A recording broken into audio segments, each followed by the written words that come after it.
ఈరోజు గవర్నమెంట్ హాస్పిటల్లో సాయంత్రం భోజన వితరణ కార్యక్రమంలో వరలక్ష్మి అంగన్వాడీ టీచర్ గారి భర్త జ్ఞాపకార్థం భోజన వితరణ ఏర్పాటు చేయడం జరిగింది.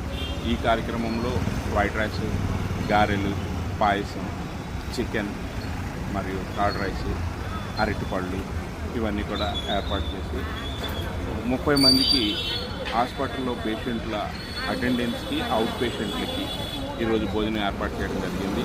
ఈ విధంగా తమ కుటుంబాల్లో ఒక జ్ఞాపకార్థంగా మిగిలిపోయే రోజును, పుట్టినరోజులు, జ్ఞాపకార్థపు రోజులు మన ఇంట్లో మనం సెలబ్రేట్ చేసుకోవటం కాకుండా ఆకలిగా ఉన్న వారికి, అన్నార్థులకి, నిజంగా ఫుడ్ అవసరమైన వాళ్ళకి జయభారత్ చారిటబుల్ ట్రస్ట్ ద్వారా అందిస్తున్న ఈ విధానానికి చాలా సంతోషంగా ఉంది.